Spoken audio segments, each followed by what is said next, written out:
शहजाद पूनावाला, क्या ट्वीट आया है कांग्रेस का, किस पर आपको एतराज? उनका ट्वीट क्या ट्वीट है?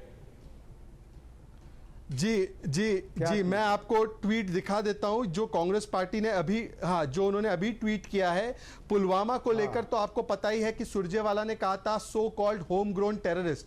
अधीर रंजन चौधरी ने कहा था कि भारत की सुरक्षा एजेंसियों पर ये इसका जिम्मा आता है, पाकिस्तान पर नहीं। पीछे चले गए 11 हुआ तो अभी वाला बताइए, अभी वाला दोष डालने का अभी वाला बताइए, वो कह रहे हैं पीछे चले गए, अभी वाला बताइए। तो ये इनका इतिहास है, भूतकाल में चले गए जी, ये इनका इतिहास है। और अब ये ट्वीट है, देखिए मैं आपको इनका ट्वीट पढ़कर सुनाता हूं। ये ट्वीट इन्होंने किया है, ये ट्वीट वर्तमान की बात कर रहा हूं। किसने किया ट्वीट सर? जो उनका पहला ट्वीट, किसने किया? जो उनका पहला ट्वीट, मैं आपको बताता हूं।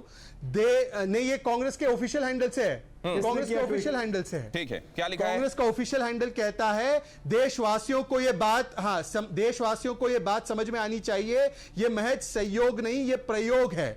और इसमें बताया गया है कि पुलवामा के दौरान प्रधानमंत्री मोदी किसी जगह पर थे और कल भी जब ये आतंकी हमला हुआ, हालांकि प्रधानमंत्री मोदी उस समय पर जब ये हमला हुआ तब वो किस कार्यक्रम में थे वो भी कह रहे हैं। तो प्रधानमंत्री मोदी की जिम्मेदारी है, प्रधानमंत्री मोदी और सुरक्षा कर्मियों की जिम्मेदारी है कि हमला हुआ। पाकिस्तान के खिलाफ एक ट्वीट नहीं आया है कांग्रेस पार्टी ने। ठीक है, जवाब लीजिए। नहीं, देखिए ये गलत इंफॉर्मेशन दे रहे। इस हमले के खिलाफ में सबने संवेदना प्रकट की है। राहुल गांधी जी ने, प्रियंका गांधी जी ने, सबने जो हमारे बहादुर शहीद हुए हैं उनके प्रति संवेदना प्रकट की है। और जो बेचारे घायल हैं वो जल्द तंदुरुस्त हो, ये कामना हर एक कांग्रेस के नेता ने की है। लेकिन भारतीय जनता पार्टी मुद्दे से भटकाना चाहती है। विषय ये है कि एक हाई सिक्योरिटी जोन के अंदर ये हमला हुआ है। विषय ये है, जिस तरह से अमजद मिर्जा साहब ने बताया या वैद साहब ने अभी चर्चा की है कि एक हाई सिक्योरिटी जोन में जहां पर रोड ओपनिंग पार्टी का जिक्र उन्होंने किया, बहुत सारी टेक्निकल चीजों का उन्होंने जिक्र किया कि कहीं ना कहीं ये हमारे सिस्टम में ये फेलियर हुआ है, ये इंटेलिजेंस फेलियर हुआ है। पहले भी जब पुलवामा हुआ था तो सत्यपाल मलिक जो इन्हीं के गवर्नर थे, आज भी गवर्नर है मेघालय में, उन्होंने डंके की चोट पर कहा था कि ये हमारा इंटेलिजेंस फेलियर है। तो भारतीय जनता पार्टी अपने फेलियर को छुपाने के लिए इधर उधर की बातें करती है। नहीं, आपने जवाबदारी है, ठीक है, आपने अपनी सुविधा के हिसाब से सवाल उठाया है, मैंने उसका जवाब तो पहले लिया एसपी वैद साहब से। लेकिन उन्होंने जो कहा कि ये संयोग नहीं प्रयोग है, आईएनसी के ऑफिशियल ट्विटर हैंडल से ट्वीट किया गया, उसका जवाब तो दे देते। क्या इशारा कर रहे हैं आप लोग?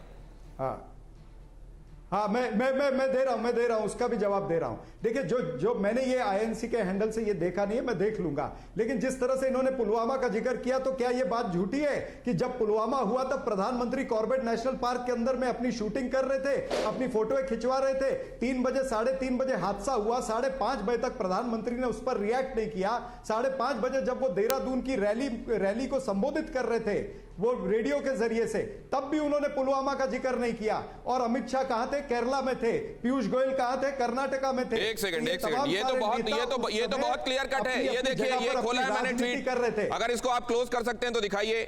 यहां पर ये आप दिखा रहे हैं कि वो एक शूटिंग में थे और इस समय हो गया था पुलवामा आतंकी हमला, और यहां पर हो रहा है श्रीनगर आतंकी हमला और ये क्रूज पर बैठे हुए हैं। तो आप ये साबित, और साथ में ये है महज संयोग या प्रयोग। अब इसको सापरा साहब, अब इससे कैटेगोरिकली इससे कैटेगोरिकल और क्या कहा जा सकता है? ये तस्वीर में दिखा रहा हूं, ये क्या कहा गया है वो मैं दिखा रहा हूं। ये इंडियन नेशनल कांग्रेस के ऑफिशियल ट्विटर हैंडल से। सापरा साहब को जरा आप उनका आवाज सही कराइए, उनको मेरी आवाज जाने लगे, तब तक मैं इसको चर्चा को आगे लेकर जाना चाहता हूं। ये परवाह देश की, सोमवार से शुक्रवार रात 10 बजे TV9 भारतवर्ष पर।